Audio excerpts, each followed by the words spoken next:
तो उनके बारे में कहा गया कि ये आके पाकिस्तानी मईशत को पटरियों पे डाल देंगे, ये बिल्कुल ठीक कर देंगे। शाबाश, देखे ना कैसे मिली उनको, वेल डन। Well done. क्या इनके पास गिदड़ सिंगी है और इनके पास ऐसा क्या एक्सपीरियंस है कि उनका नाम सुनते ही डॉलर नीचे गिर जाता है। बेशर्मी का ये जो डिग्री है उन्होंने कहाँ से ली है? और सस्ता नहीं करा, काला जादू है और कोई स्पेशल ताकत है तो उन्होंने अब कर लेना था ना। बेसिकली ये झूठ था। हाँ, 2 नंबरी का जो लोगों के सामने अब सच आ गया कि ये तो ऐसा कुछ था ही नहीं। अब जो हमारा टीचर है ना वो आप लोगों का अब्बा है सबका। तो इस तरह नाकामी नहीं छुपेगी, मेरा ख्याल है।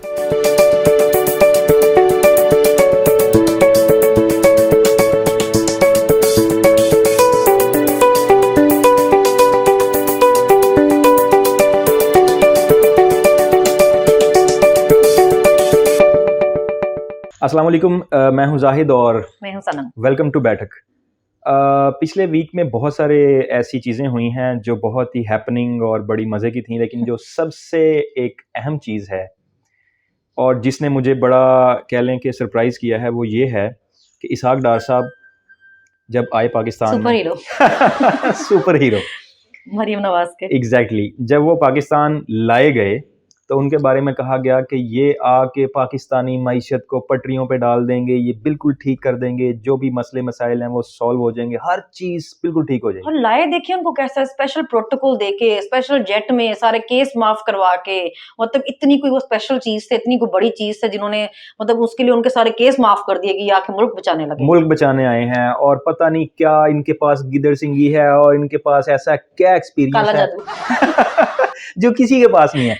तो वो सारी जो मिथ है वो एकदम खत्म हो गई है। उन्होंने हाथ खड़े कर दिए हैं जी, मैं डॉलर के रेट को कंट्रोल नहीं कर सकता, जिसके बारे में वो मशहूर हैं कि उनका नाम सुनते ही डॉलर नीचे गिर जाता है। नहीं, वो 2 नंबरियों में मशहूर है। हमको किसने कहा कि डॉलर का रेट कम वो तो आर्टिफिशियल प्राइस सेट करने के लिए फेमस है भाई, कि वो 2 नंबरी से रेट सेट रखते हैं। तो वो पिछले दिनों में वो उन्होंने हाथ खड़े कर दिए, जी मैं डॉलर के रेट को कंट्रोल नहीं कर सकता, ये स्टेट बैंक का काम है, मेरा इससे लेना देना नहीं है, तो मैं इसमें कुछ नहीं कर सकता। हालांकि जो इन्होंने बढ़के मारी हुई थी नून लीग ने जी कि इसहाक डार साहब आएंगे और डॉलर 200 से नीचे आ जाए। शाबाश, देखे ना कैसे मिली उनको, वेल डन। वेल डन किस चीज पे कहा जी कि पेट्रोल की कीमतें जो हैं वो इंटरनेशनल मार्केट में जो प्राइसेस कम हुई हैं, 130 के करीब पर बैरल पे ऑयल था, वो नीचे गिरता गिरता 70-80 पे आ गया है।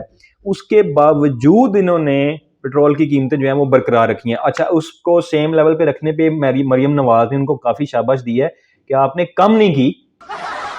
तो मैं उनसे पूछना चाहती हूँ कि बेशर्मी का ये जो डिग्री है उन्होंने कहाँ से ली है? मतलब वो इस तरह किस तरह कर लेती हैं?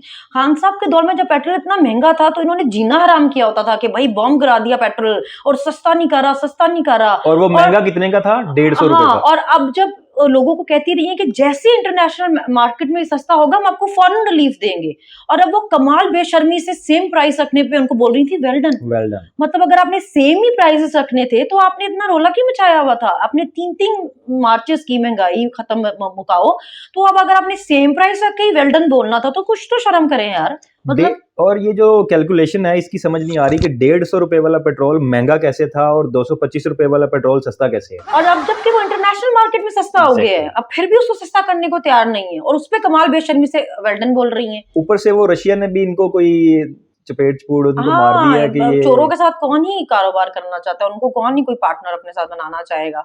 ये तो इस तरह कर, और जब इमरान खान का उनसे पेट्रोल लेना, ऑयल लेना इतना कोई बुरी बात थी तो अब खुद किस मुंह से गए थे वहां से उनसे ऑयल मांगने? जब खान साहब वहां गए थे और उन्होंने बात की थी कि हम सस्ता ऑयल लेके आएंगे, तो यहाँ पे तो ये बातें शुरू हो गई थी कि वो ऑयल तो हम रिफाइन ही नहीं कर सकते। वो लेकिन तो क्योंकि सागडा के पास काला जादू है और कोई स्पेशल ताकत है तो उन्होंने अब कर लेना था ना, तो अब हो जाना था। यानी सागडार ने खुद रिफाइन करना था। हाँ जी, आपको क्या पता, मरियम नवाज का उनका अलग से एक कारखाना इसका भी है। हमें डार साहब की ये वाली खसूसियात है उनका बिल्कुल भी आइडिया नहीं था। सनम ने जो बताई है कि वो ऑयल भी रिफाइन कर सकते हैं, क्योंकि हम मरियम नवाज नहीं है ना, उनकी ये सारी खसूसियात जो स्पेशल किस्म की वो मरियम बीबी को पता है, सिर्फ हमें तो पता ही नहीं थी। अच्छा, अभी डार साहब ने एक बहुत अच्छा काम किया, उन्होंने मिफ्ता इस्माइल को भी रगड़ दिया। उन्होंने कहा जी कि ये जो पिछले 6 महीने फाइनेंस मिनिस्टर थे तो इन्होंने कितने पैसे खजाने में छोड़े हैं, मेरे लिए तो कुछ छोड़ा ही नहीं है। मतलब ये चाहते ये थे डार साहब के ये आते और खजाना भरा हुआ होता डॉलरों से और ये डॉलर लुटाते जाते और डॉलर की प्राइस नीचे आती जाती, जिस तरह इन्होंने पास्ट में किया। 2016-17 में जब हमारे पास रिजर्व्स अच्छे थे तो ये रिजर्व्स को निकालते गए, बेचते गए ओपन मार्केट में, और जो डॉलर की प्राइस थी उन्होंने मेंटेन रखी 100-105 पे, 100-105 पे। अब असल में प्रॉब्लम ये है कि रिजर्व्स हमारे पास है नहीं, तो डार साहब थोड़े से फ्रस्ट्रेट हुए हैं कि यार ये रिजर्व्स नहीं है तो अब मैं करूं क्या, जो वो काम एक करते थे। अभी क्या आप ये देखें कि खान साहब को ये खजाना खाली करके देकर गए थे। खान साहब की बारी, कोविड आ गया, फौरन ये सारा माफिया इकट्ठा हो गया, इन्होंने उनको काम करने के लिए उनके पीछे पड़े रहते थे, इसके बावजूद उन्होंने मुल्क को डिफॉल्ट की तरफ नहीं जाने दिया। 6% पे ग्रोथ रेट थी और अब इनको खजाने में भी पैसे भरे हुए मिले, इनको 6% पे ग्रोथ रेट पे चलता मुल्क मिला, ना कोई कोविड था, और ये सारा माफिया तो वैसे ही एक तरफ है, और जितनी सपोर्ट हर किसी की इनके तरफ थी, खान साहब के तो गैंग सब थे, फिर ये मुल्क को डिफॉल्ट की तरफ ले गए। माशाल्लाह इतना आला तजर्बा तो मैंने देखा ही नहीं किसी के पास। जो दूसरी, एक तो इसाक डार साहब की जो विजर्ड थे वो मिथ खत्म हो गई है। दूसरी मिथ जो खत्म हुई है वो ये है कि मुस्लिम लीग नून के पास बहुत एक्सपीरियंस्ड लोग हैं। इनको ना बेसिकली इनके जो सपोर्टर उनको बेवकूफ बनाना बहुत आसान है। थोड़े दिन पहले तक वो बीबी की ऑडियो लीक होने से पहले तक तो मुफ्ता इस्माइल को भी आपको याद है सुपरमैन का कॉस्ट्यूम बना के उनको चड्डी बनाई हुई थी सुपरमैन वाली, और उनको हीरो सुपर हीरो बनाया हुआ था। तो ये तो इनकी तो मिथ्स आप छोड़ ही देना। ये दो मिथ्स हमारी खत्म हो गई हैं कि मुस्लिम लीग नून के पास बहुत एक्सपीरियंस है, और इनके पास इतना एक्सपीरियंस है कि ये कोई भी मुश्किल पाकिस्तान में पड़ जाए ये सॉल्व कर लेंगे। एक्चुअली ये मिथ खत्म नहीं हुई है, ये लोगों की क्लियर हो गया। उनके पास जो एक्सपीरियंस था ना वो लोगों को पता चल गया वो किस चीज का। बेसिकली ये झूठ था। हाँ, 2 नंबरी का जो लोगों के सामने अब सच आ गया कि ये तो ऐसा कुछ था ही नहीं। मतलब आर्टिफिशियल आप कितनी देर तक एक चीज को रख सकेंगे? इवेंचुअली तो लोगों को पता चलना शुरू हो जाती हैं चीजें कि आपने ये 2 नंबरी से चीजें सेट की नहीं थी। इनको लग रहा है कि हम अभी भी 1980 में बैठे हुए हैं, कि हमारे तरीके किसी को पता ही नहीं चलेंगे। अभी सोशल मीडिया का दौर है, हर चीज सामने है, और खान साहब बताने वाले हैं, खान साहब ट्रेनिंग करने वाले हैं लोगों को गाइड करने वाले हैं। आपने क्या समझ रखा है उनको? भाई अब जो हमारा टीचर है ना वो आप लोगों का अब्बा है सबका। तो मेरे ख्याल में मैसेज सबके लिए यही है, स्पेशली डार साहब के लिए, मुस्लिम लीग नून के लिए, कि अगर आपने आज के दौर में सरवाइव करना है तो मेरा नहीं ख्याल कि आप कोई फिगर्स को फज करके या इधर उधर भाग दौड़ करके या लोगों को बेवकूफ बना के चल सकेंगे।